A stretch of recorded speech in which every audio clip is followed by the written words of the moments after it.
Hello there. These are tears of joy.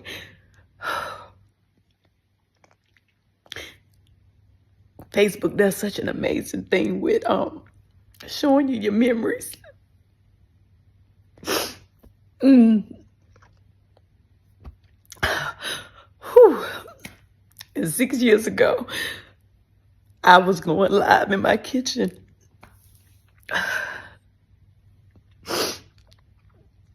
I'm trying to get this out. I'm gonna show y'all the clip of the video. I was doing my raw vegan.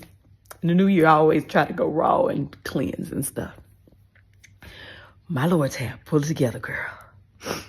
And anywho, at the end of the live, it popped up on Facebook. So I said, oh my God, I remember this day.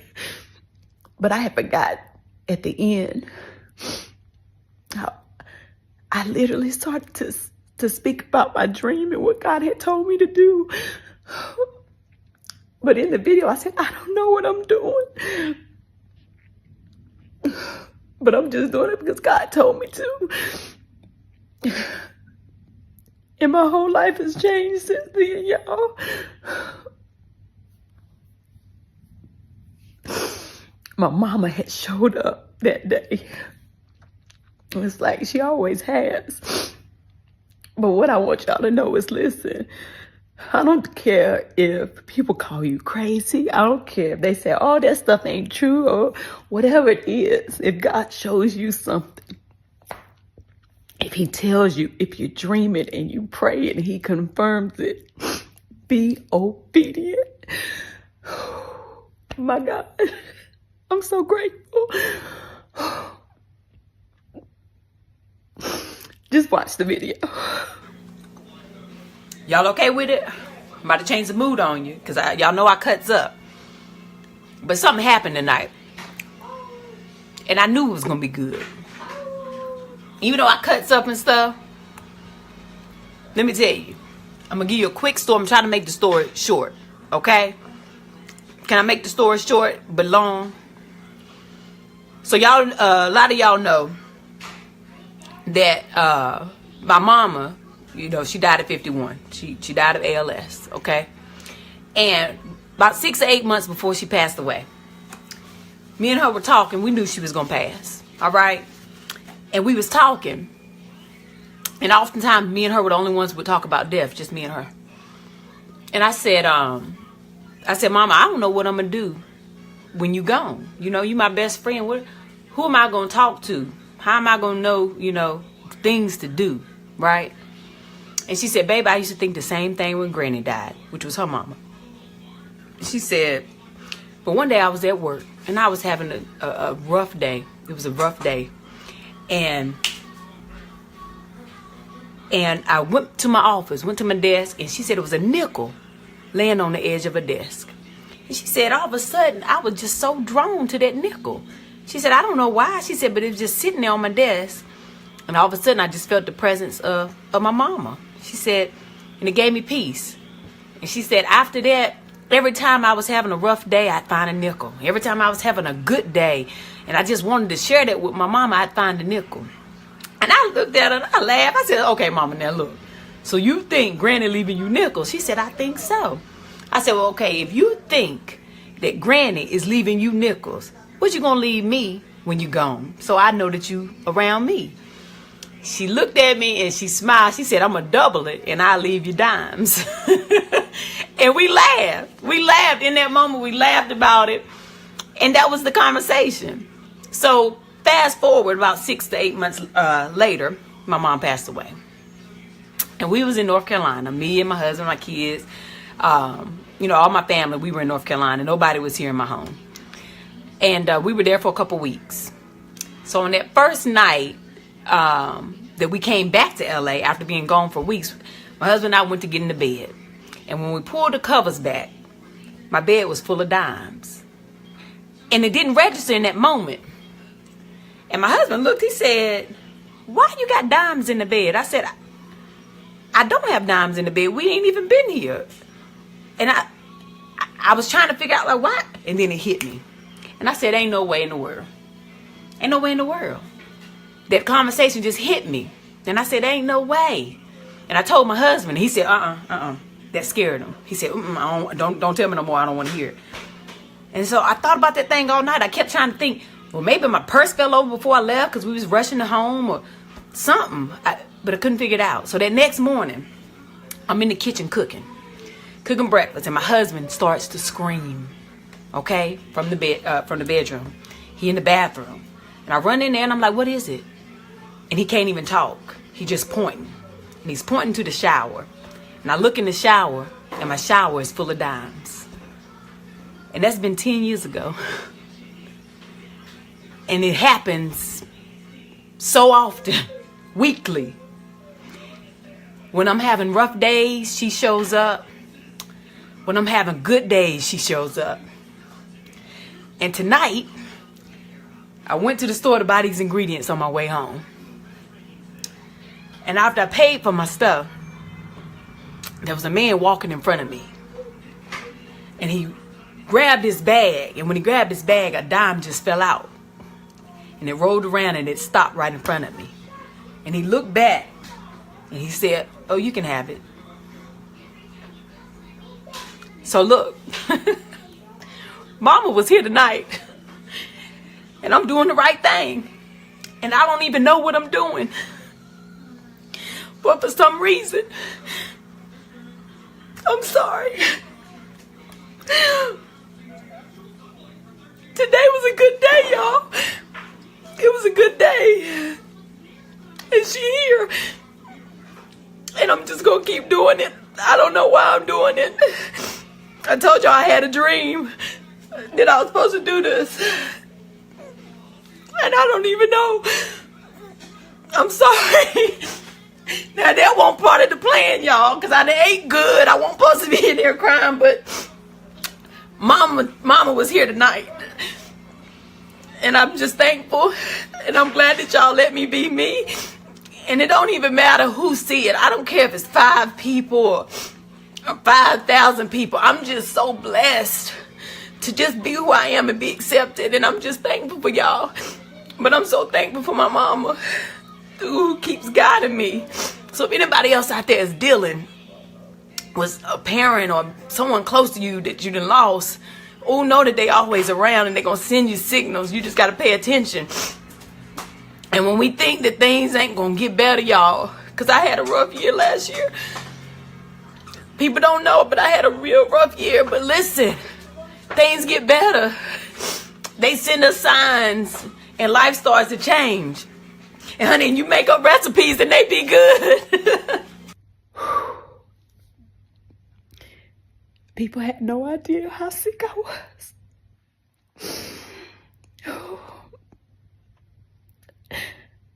People didn't know what I was dealing with and what I was struggling with the year before.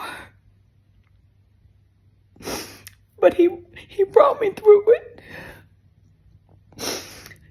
And I got the victory. He didn't just bring me through it. Baby, he delivered me.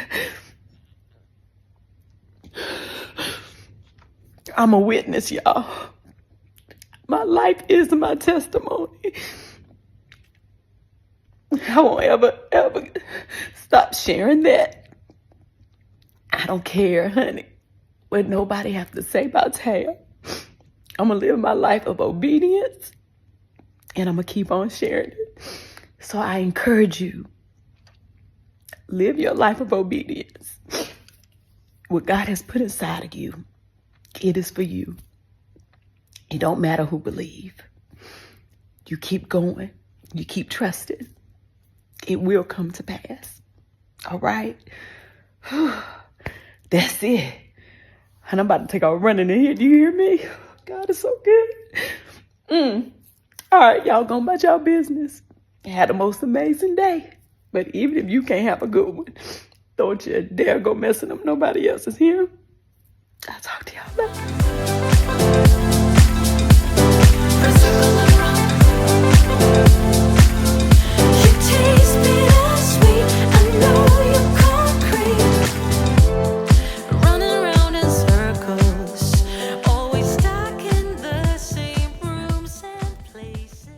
Hello, my darling Fumi Nation. How are you? How are we? My name is Fumidesaluvold. For those of you that are stopping by for the very first time, you're so very welcome indeed.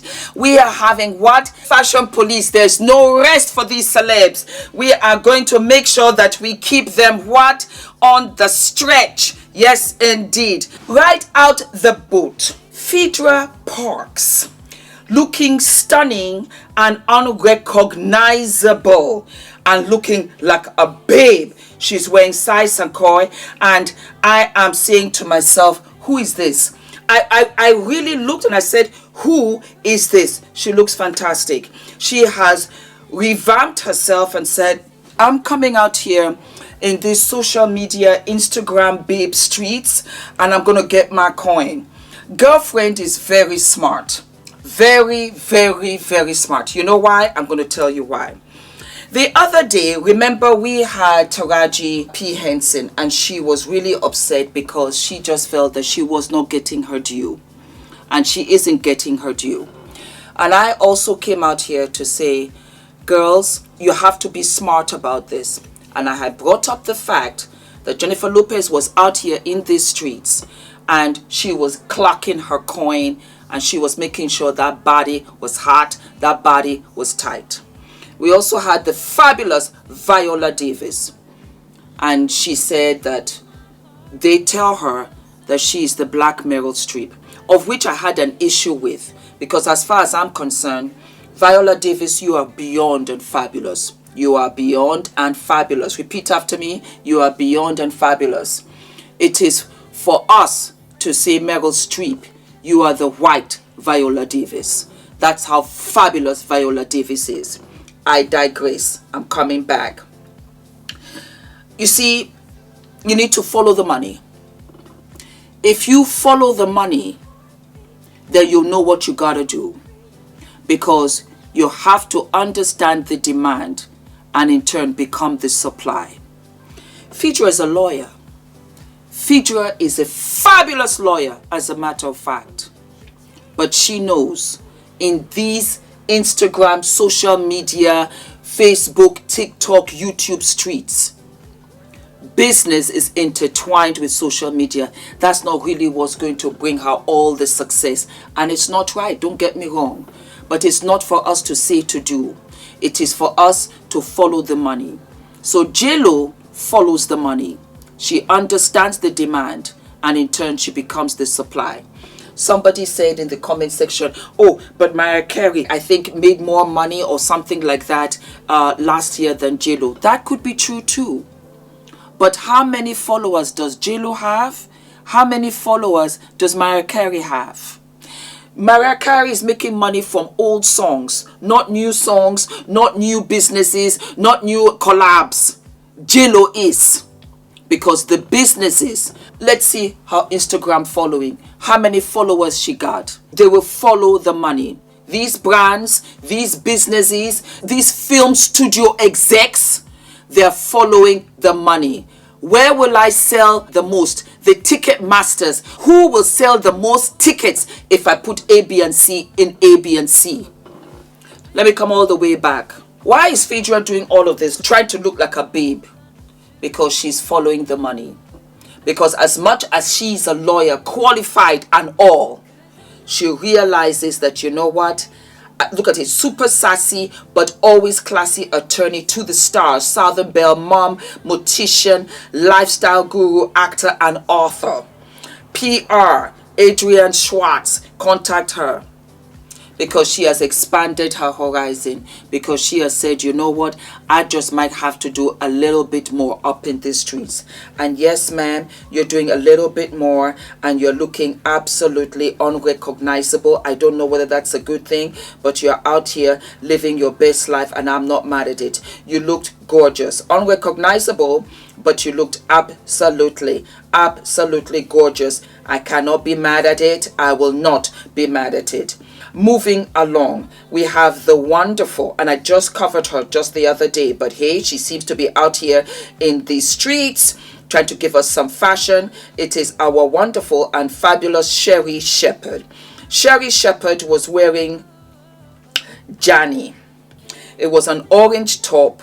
with a beautiful, lovely red skirt and orange heels. It was like a wedge. Sherry Shepherd has had a breast reduction because she felt that, you know what, they were just so out of proportion. Perhaps I think also that they were really heavy on her. I think that they should have gone down a little bit more still, just to proportion her out, because she's my girl who has slim hips and has an athletic build, so she doesn't have that much of a waist. She's got legs to boot, but this was the wrong outfit for her, for the simple reason that we should have balanced her out at the bottom. Nobody is perfect. Nobody has the perfect body. Nobody has the perfect shape. Let's not lie to ourselves, myself included, because I'm hips. I got hips up in here. What do I feel about the outfit? It wasn't for her. It accentuated her bust line too much. It wasn't necessary, but she's really come a long way and she looks fabulous. I love her legs. Janelle Monáe is coming out here looking cute in stud, and I loved it. It's a beautiful mod 60s mod mini dress, and she looked cute with the beautiful cutouts and with the little hat. It was giving me flight attendant of the 60s. Gorgeous. She's a beautiful body, beautiful legs, beautiful figure. She looked gorgeous in this, and I am all for it. Yes ma'am, I am.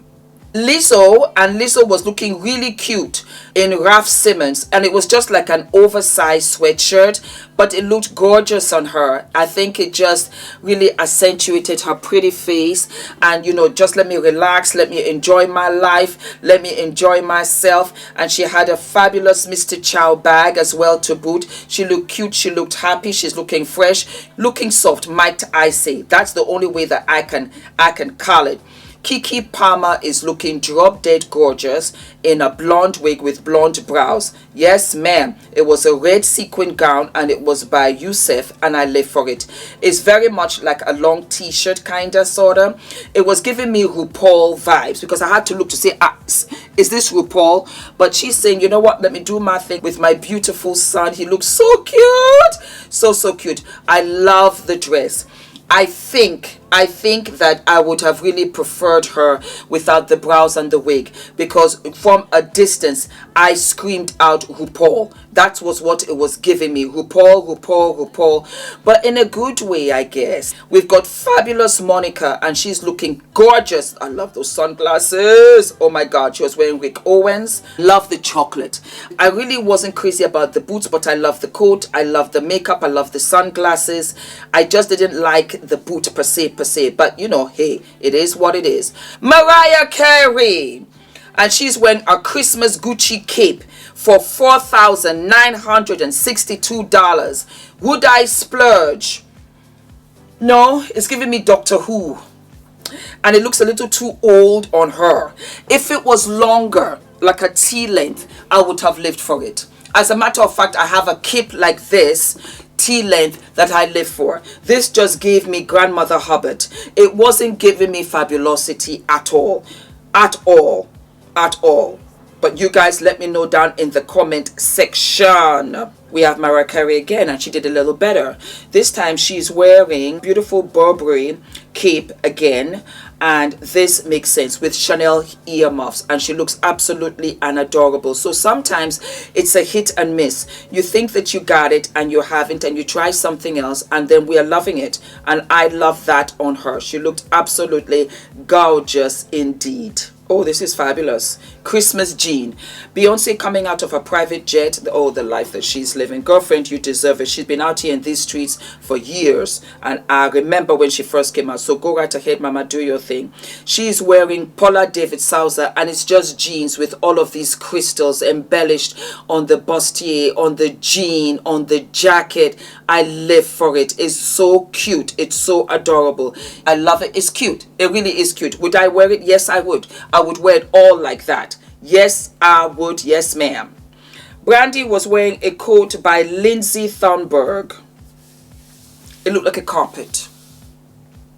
It looked like what? It looked like a carpet. It just didn't give me any life whatsoever. And you know what? I love the blue shrug. It was the pattern. It was too heavy. It was too heavy. It was too country. It just didn't do anything at all. But the blue shrug, the detail on the neck and on the sleeves, beautiful. What she had underneath, gorgeous. I just did not care for the pattern. But please, guys, let me know and correct me if you feel different. And let me know if you would like 10 looks from a particular celebrity, for example. We'll flip it up a little bit. Okay, my darlings? I live for you. And I'll see you what? I'll see you sooner than later. Mwah.